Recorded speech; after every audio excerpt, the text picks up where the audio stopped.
تو یہ طریقہ ہے. لیکن کوئی دوسرا جو ہے اس کے مرنے کے بعد اس کی طرف سے نہیں پڑھ سکتا. بہت سے لوگ یہ پوچھتے ہیں کہ یہ بعد میں ہم اس کے لیے پڑھ سکتے ہیں. نہیں, یہ بدنی عبادت ہے, لہٰذا بدنی عبادت اسی کے بدن سے ادا ہونی تھی, نہیں ہوئی, لہٰذا اب آپ اس کی طرف سے جو ہے مالی فدیہ دے سکتے ہیں, آپ خود کوئی دوسرا پڑھ نہیں سکتا. یہ طریقہ ہے قضاء عمری کا, اس کے مطابق کریں گے تو ادا ہوگا. یہ اسی طرح رمضان کے روزے ہیں, رمضان کے روزوں کا بھی تخمینہ لگائیں گے کہ کتنے سال کے روزے میں نے نہیں رکھے, اور لہٰذا اسی حساب سے آپ کہیں گے کہ اتنے 100 روزوں میں سے پہلے روزے کی قضا کرتا ہوں. اس طریقے سے پورے روزوں کی قضا ہوگی, تو اب یہ آپ کی قضاء عمری پوری ہوگی. ماشاءاللہ. بہت شکریہ ناظرین آپ کے کالز کرنے کا. اب حضرت والا سے ایک منٹ میں ہم آپ سے ہمیشہ ایک سوال پوچھتے ہیں اور آپ بڑی زبردست رہنمائی فرماتے ہیں. تو حضرت آج کا سوال کچھ اس طرح کا ہے, تصوف سے متعلق ہے کہ ایک مسلمان, ایک نیک بندہ جب اللہ تعالیٰ کا قرب حاصل کرنے جاتا ہے تو اس کے سامنے 2 میجر راستے ہوتے ہیں. یا تو وہ ظاہری شریعت کا ماہر بن جائے, اس کا اتنا علم حاصل کرے, یا پھر وہ باطنی علم حاصل کرے جو ہے. تو اگر ہم دیکھیں تو ظاہری شریعت کا علم جو ہے, یعنی جو مدرسوں میں حاصل کیا جاتا ہے 9-10 سال لگا کے, جب بندہ یہ حاصل کر لیتا ہے تو اللہ تعالیٰ کی معرفت بھی پا لیتا ہے کسی نہ کسی درجے میں, اللہ کی محبت اور قرب بھی حاصل کرنے لگتا ہے, اور پھر یہ کہ دوسروں کو بھی نفع دینے والا ہو جاتا ہے, گائیڈنس دینے والا ہو جاتا ہے. تو جب یہ سارے بڑے بڑے منافع مل گئے اس کو ایک ظاہری شریعت کا علم حاصل کر کے, تو اب اس کی زندگی میں یہ باطنی علم کی کیا ضرورت رہ جاتی ہے؟ اچھا سوال کیا آپ نے. بظاہر تو کوئی ضرورت نہیں ہے, اگر اس کو اس راستے سے اللہ مل گیا اور اللہ کو اس نے پہچان لیا ہے تو ٹھیک ہے, اپنی اسی منزل کو لے کے چلتا رہے. ٹھیک ہے, کیونکہ باطنی علم کی چاشنی اور اس کا لطف اور اس کی لذت اور منازل کا جو ہے وہ مزہ ہے, اس سے محروم رہے گا, اس سے محروم رہے گا. ہاں, اگر اس سے محرومی برداشت کرتا تو ٹھیک ہے, وہ علوم ظاہریہ کے ذریعے سے اتباع شریعت کر کے اپنے مقام پہ پہنچ جائے, کوئی اعتراض نہیں. لیکن باطنی علوم بھی حاصل کر لے گا, اس سے کیا ہوگا کہ وہ علوم کی جو کوانٹٹی حاصل اس نے کی تھی, اس کی کوالٹی یعنی اس کا جو مزہ ہے وہ بھی پالے گا. اچھا, وہ دوہرا لطف ہے. بلکہ اس پر حضرت عالم ربانی یہ حضرت مولانا رشید گنگوئی رحمۃ اللہ علیہ, یہ جب جو ہے یہ مفتی اعظم ہند ہے, بہت بڑے مفتی اعظم فقیہ اعظم ہے اس وقت کے, بلکہ لکھا ہے کہ ان کو جو فقاہت کا مقام حاصل تھا, علامہ شامی رحمۃ اللہ علیہ سے بھی اونچا مقام حاصل تھا ان کو, فقاہت بھی ان سے کم نہیں تھے, وہ اتنا اونچا مقام تھا. تو وہ جب حاجی امداد اللہ مہاجر مکی رحمۃ اللہ علیہ کی خانقاہ میں جانے لگے تو دوستوں نے کہا کہ حضرت آپ تو وقت کے فقیہ ہیں, اتنے بڑے عالم ربانی, اور آپ یہ صوفی کے پاس کیا لینے جاتے ہیں؟ آپ تو دیوبند کے اتنے بڑے فاضل, اتنے علوم آپ کے پاس, آپ وہاں کیا لینے جاتے ہیں؟ تو اس پر حضرت کیا بات فرمائی, فرمایا کہ جن مٹھائیوں کی فہرست مدرسے میں رہ کے یاد کی تھی وہ مٹھائیاں وہاں کھانے کو ملتی ہیں. اللہ اکبر, عجیب حضرت. وہ علم کی چاشنی جو مزہ ہے وہ وہاں ملتا ہے, میں وہ لینے جاتا ہوں, وہ یہاں نہیں ہے. تو مدرسوں میں آپ نے علم حاصل کر لیا, علم کی کوانٹٹی حاصل ہو گئی, اس کی مقدار آپ کو مل گئی, سب کچھ مل گیا, آپ نے اللہ تبارک و تعالیٰ کی پہچان کی منازل بھی دیکھ لی, بہت اچھی بات ہے, آپ انشاءاللہ اللہ کے یہاں مقام پائیں گے. لیکن ان مٹھائیوں کا مزہ جو ہے وہ تو وہاں ملے گا, وہ تو وہاں ملے گا جس کو لینے کے حضرت گنگوئی وہاں جاتے تھے, تو فرمایا کہ وہ کھانے کو وہاں ملتی ہیں. تو اصل بات یہی ہے. تو وہ جو ایسا عالم جو ہے علوم ظاہریہ پر حاوی ہے تو بہت اچھی بات ہے. جیسے جو ہے خود امام رازی رحمۃ اللہ علیہ 32 جلدوں میں تفسیر کبیر لکھ دی انہوں نے, ایسے علوم و معارف ان کو حاصل ہوئے, لیکن جب تک اپنے پیر و مرشد کے دامن سے وابستہ نہیں ہوئے تو ان کو جو ہے وہ علوم کا نور نہیں ملا. تو علم کی مقدار مل جاتی, علم کا نور نہیں ملتا. وہ نور علم جو ہے نا, علم کا نور اور اس کا کی جو چاشنی ہے وہ علم باطنی سے ملتی ہے, کیونکہ اس مزے کا تعلق تو باطن کے ساتھ ہے. سبحان اللہ. ہاں, وہ باطن کے ساتھ ہے. لہٰذا امام رومی رحمۃ اللہ کتنا بڑا فاضل ہے, لیکن جب تک شمس تبریز کی غلامی میں نہیں آئے تو کتابوں کے جو علوم تھے ان علوم کی حقیقت ان کے اندر اجاگر نہیں ہوئی. اللہ اکبر.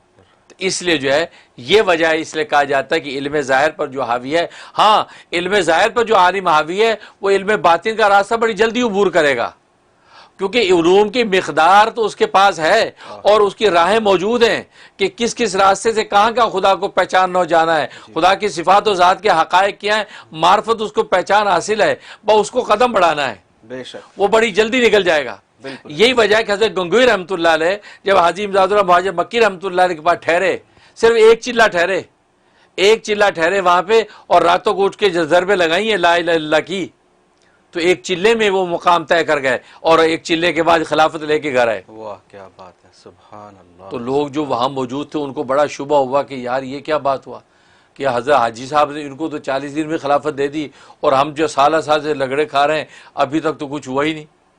تو حاجی صاحب نے ایک واز کے اندر طریقے سے جواب دیا کہ دیکھو بھائی، گیلی لکڑیاں جب آگ میں ڈالتے ہیں تو وہ جو ہے جلنے میں ٹائم لیتی ہیں، کیونکہ آگ پہلے تو ان کا گیلا پن سکھاتی ہے پھر جا کے جلتی ہے نا. تو جو لکڑی آئے سوکھی وہ تو آتی آگ پکڑ لے گی. تو اشارہ ہی کر دیا، وہ تو بالکل تیار آئے تھے، بس لا الہ کی آگ جو لگی ہے، عشق کی آگ لگی ہے، چنگاری ایک دم پھڑک گئی اور وہ جناب لے کے چل گئے خلافت. لیکن جو گیلی لکڑیاں آئی ہیں، اور گیلی لکڑیاں تو ٹائم لگائیں گی نا. تو وہی والی بات ہے. تو اس لیے جو ہے نا، تو علم ظاہر کا جو حاوی عالم ہے وہ علم باطن کے راستے میں آئے گا تو وہ جلدی آگے بڑھے گا. بلکہ اس پر حضرت تھانوی رحمۃ اللہ نے بڑی خوبصورت مثال دی. وہ فرمایا کہتے دیکھو، ایک کچا کباب ہوتا ہے، ایک پکا کباب ہوتا ہے. کچا جو کباب انگریڈینٹس اس کے وہی ہیں جو پکے کباب میں ہیں. ٹھیک ہے نا. کچا کباب جو اس کو ابھی توے پہ رکھے تلا نہیں ہے، ٹھیک ہے نا، لہٰذا اس کی خوشبو پورے محلے میں پھیلی نہیں. لیکن پکا کباب جو اس کو تل لیا ہے نا، اس کی خوشبو پورے محلے میں پھیل گئی اور ہر بندہ کھانے کو دوڑ رہا ہے. بس فرق یہ ہے کہ علم ظاہر کا جو عالم ہوگا وہ کچے کباب کی طرح انگریڈینٹ سارے پورے ہیں، لیکن کسی شے کے قدموں میں رگڑے نہیں لگے، اس کے مجاہدات کی بٹی کے اندر پیسا نہیں ہے. جیسے وہ پیسے گا اس کی خوشبو پورے عالم میں پھیلے گی. اس کو علم و معرف پورے عالم میں، اس کا علم و معرف اس طرح جائے گا، بولے گا ایک مقام سے اور دنیا کے دوسرے کونوں میں اس کا فیضان پہنچے گا. بے شک. جیسے وہ پکے کباب کا کیوں اسے پیر و مرشد کے قدموں پہ رہ کے وہ جو مجاہدات کی بھٹی کے اندر اپنے آپ کو پکایا تھا تبھی خوشبو پھیلی. تو علم ظاہر والے کو اس لیے کہتے ہیں کہ وہ یہ راستہ اختیار کر لے گا تو اس کی قیمت بڑھ جائے گی. سبحان اللہ، زبردست حضرت. بہت ہی خوبصورت اور حصی مثالوں سے بھی واضح ہو گئی، سمجھ آ گیا. امید ہے ہمارے ناظرین کو بھی کافی کنفیوژنس کلیئر ہوئے ہوں گے. تو جب تک کالز اور آتی ہیں تو ہم حضرت آپ سے اور کچھ سوشل میڈیا کے سوالات پوچھتے ہیں. حضرت ایک یہ پوچھنا چاہ رہی ہیں آپ سے، اور یہ مختلف انداز سے پوچھا گیا ہے کہ یہ روحانیت کی دنیا میں نفس اور قلب کیا چیزیں ہیں اور ان کا روح سے کیا تعلق ہوتا ہے؟ تو حضرت اگر آپ یہ بریف نفس اور قلب، جی، روح سے کیا تعلق؟ جی، یہ کیا چیزیں ہیں نفس اور قلب اور ان کا روح سے کیا آپس میں تعلق ہے؟ یہ اچھا سوال کیا آپ نے. اصل میں لطائف ستہ ہیں، 6 لطیفے ہیں. انسان کے بدن میں 6 مقامات اللہ نے ایسے رکھے ہیں جو انوارات سے بھرے ہوئے ہیں، جو اللہ کے نور سے بھرے ہوئے ہیں. ان انوارات کے اوپر جب مشق کی جاتی ہے تو انوارات بھڑک اٹھتے ہیں. ہر انسان کے اندر اللہ نے مقامات رکھے ہیں.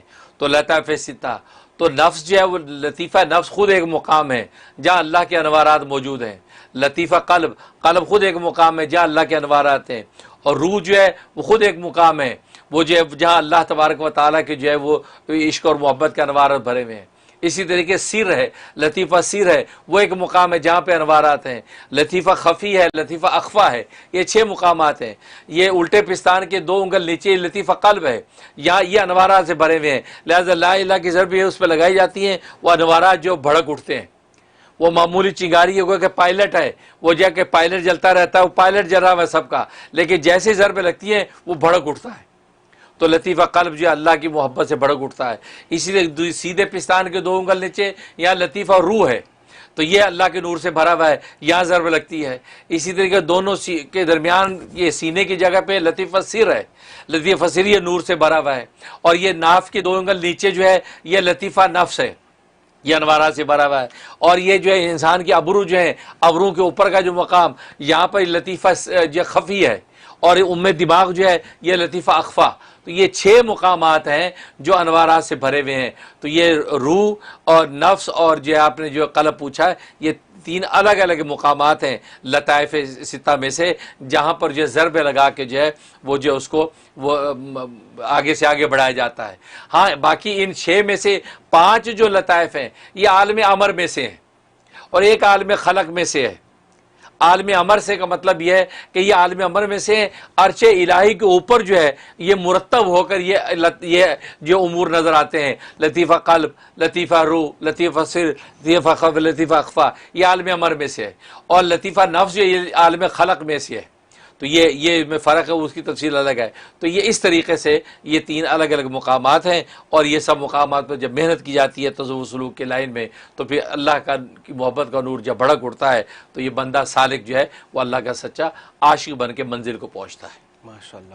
تو حضرت یہ جو حدیث میں آتا ہے کہ جب بندہ گناہ کرتا ہے تو اس کے قلب پہ ایک کالا دھبا لگا دیا جاتا ہے، لگ جاتا ہے، تو حضرت وہ یہ اسی قلب کی بات ہو رہی ہے؟ جی اسی قلب، روحانی قلب کی. جی روحانی قلب. ماشاء اللہ. جی حضرت یہ ایک صاحب ہیں فیس بک پہ پوچھ رہے ہیں کہ میں تسبیح کر رہا ہوتا ہوں تو کبھی اگر کمرے میں کوئی آ جاتا ہے تو میں پھر تسبیح اپنی چھپا لیتا ہوں، کیا ایسا کرنا صحیح ہے؟ ہاں نہیں، اس کی ضرورت نہیں ہے کہ اگر آپ نے پورے اخلاص نیت کے ساتھ تسبیح پڑھنا شروع کر دی ہے، اب کمرے میں کوئی آ گیا ہے تو آتا رہے. اب چھپانا ریا ہو جائے گی. یہ ریاکاری کا مضمون بڑا جو ہے باریک ہے. یعنی دیکھو ریاکاری کی حقیقت یہ ہے کوئی عمل مخلوق کی وجہ سے کرنا، مخلوق کی وجہ سے کوئی عمل کرنا، اس کو ریا کہتے ہیں. خالق کے لیے نہیں، مخلوق کے لیے کرنا. اب یہ آپ نے جو تسبیح کو چھپایا ہے یہ مخلوق کی وجہ سے کیا ہے، اللہ کے غیر کی وجہ سے چھپایا ہے، یہ ریا کے مفہوم میں داخل ہو جاتا ہے. اس لیے امام غزالی فرماتے ہیں کہ یہ مخلوق کے لیے کوئی عمل کیا جائے گا وہ ریا کہلائے گا، بھلے عبادت ہی کیوں نہ ہو، بھلے عبادت کا ترک ہی کیوں نہ ہو. اب آپ 2 رکعت نفل پڑھنا چاہتے ہیں، اللہ وہ کرنے لگے ہیں، کوئی آ گیا تو آپ نے نفل جو چھوڑ دیے، آپ ایسے صوفے پہ بیٹھ گئے جیسے کچھ نہیں کرنے لگے تھے. تو یہ جو آپ نے ترک صلاۃ کیا ہے، نماز چھوڑی ہے، یہ ریا ہو جائے گی، کیونکہ آپ نے یہ ترک عمل جو کیا ہے یہ مخلوق کے لیے کیا ہے. لہٰذا یہ ترک عمل ریا، اور ریا جو شرک خفی کا گناہ ملے گا. لہذا آپ اس لیے اخلاص کا مطلب آپ اول والا میں جب اس کو سٹارٹ کریں اخلاص کے اس عمل کو شروع کریں، دیٹس اٹ.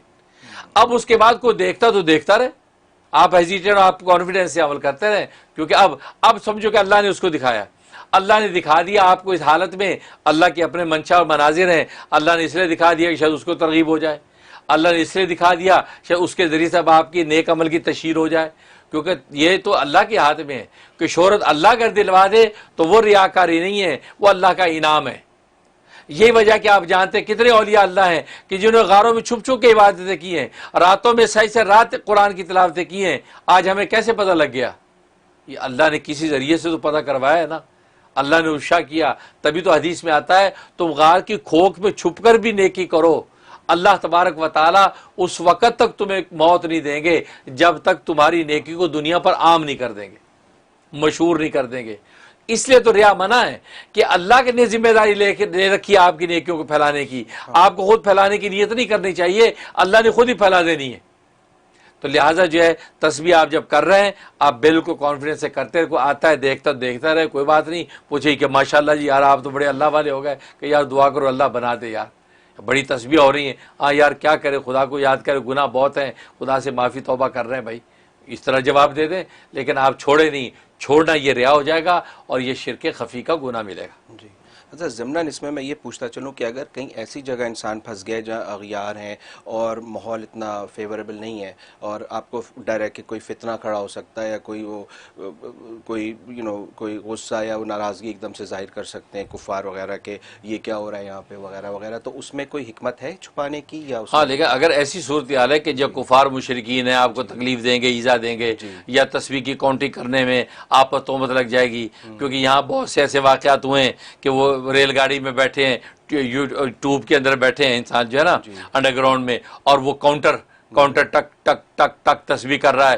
تو پولیس کو فون کر دیا، پولیس نے پکڑ لی یہ کیا کر رہا ہے، اور فون کرنے والے کہہ دیا یہ گاڑی کے ڈبے میں بندے کاؤنٹ کر رہا ہے، لگتا ہے یہ پھٹے گا، لگتا ہے اس کے بعد کوئی ایسا کوئی اسلحہ ہے یہ پھٹے گا، کوئی بم شم چلے گا، تو وہ لوگوں نے پولیس نے پکڑ لیا. تو ایسے اگر خطرات ہوں اپنی جان اور عزت کو بچانا تو اولین فرض ہے، لہٰذا اس وقت میں آپ تسبیح یہ میں ڈال لیں، کیونکہ اللہ تبارک و تعالیٰ تو محتاج نہیں ہے کاؤنٹنگ کا، آپ محتاج ہیں، یا جیب میں ڈال لیں. آپ یہ انگلیوں کو پوروں سے کرتے رہے، سبحان اللہ انگلیوں کو پورے پہ کر لیں، یہ پورے اللہ بنائے اس لیے.